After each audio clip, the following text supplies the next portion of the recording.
Buenos días, mi nombre es Yoleidy Llanes, estudio en la Universidad Nacional de Loja y al día de hoy les voy a hablar sobre los pueblos indígenas y la población afrodescendientes.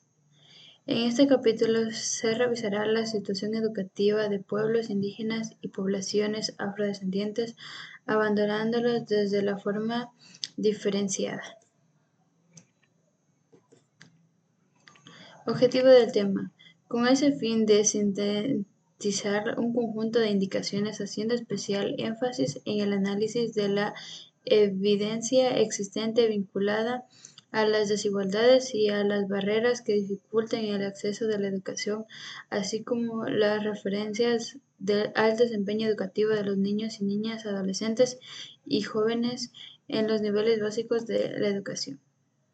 Información del tema: con base en la información disponible se profundizará sobre los artículos que vulneran el derecho a la educación, se representará aquella información asociada a la identificación de diferentes factores que proceden los errores resultados educativos y la alta tasa de exclusión entre los estudiantes pertenecientes a pueblos indígenas y poblaciones afrodescendientes.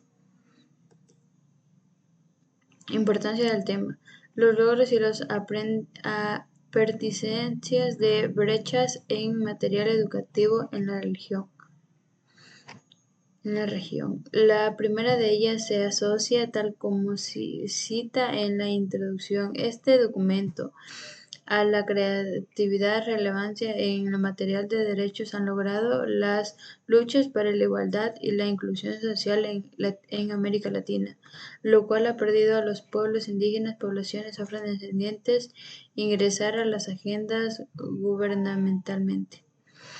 Así, raza y la etnicidad no solo se configuraron como una plataforma conceptual para movilizar los procesos de identificación política de los afrodescendientes e indígenas, sino que la semántica alrededor de las nociones han permitido sentar las bases para las autounificaciones de estas poblaciones en los accesos, las encuestas.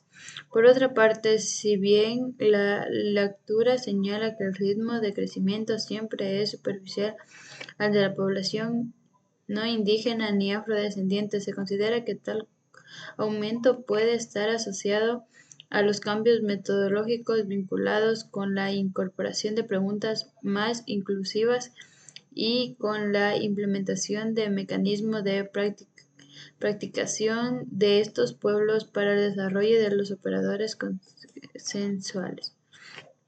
La segunda reflexión por consignar surge del documento La matriz de la desigualdad social en Latinoamérica, con base en los ejes estructurales de la desigualdad en la región.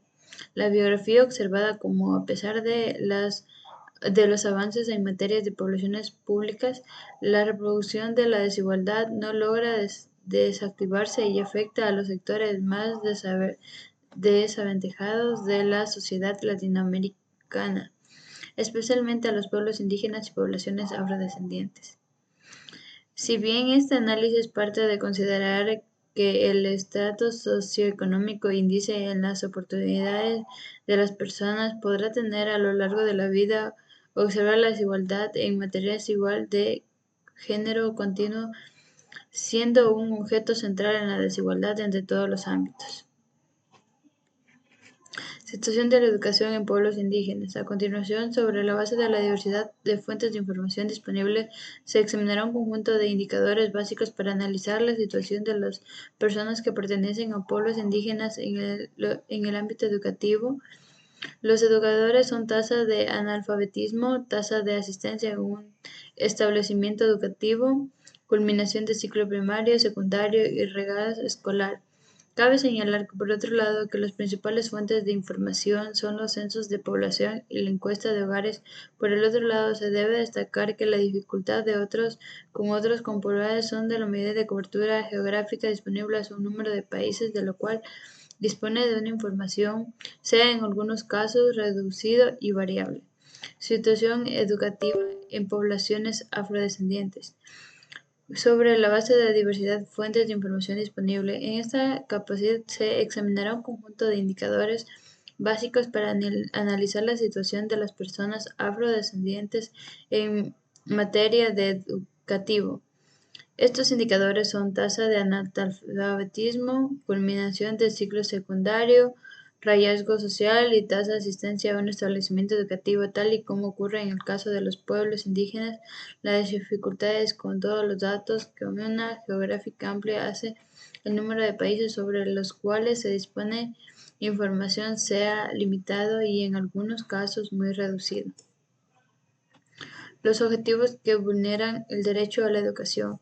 Diversos son los factores que vulneran el derecho a la educación de niños, niñas, adolescentes que pertenecen a pueblos indígenas y poblaciones afrodescendientes, en el que los casos de los primarios y el trabajo infantil indígena constituye prácticamente uno de los ejemplos que obstaculizan el ejercicio del acceso a la educación, reduciendo las posibilidades de acceso y permanencia del sistema formal. Por otra parte, las políticas públicas puestas en práctica en el ámbito educativo suelen ser pertenecientes culturalmente. Referencia geográfica. Bueno, esto sería todo de mi parte sobre el tema de los pueblos indígenas a la población afrodescendiente y gracias.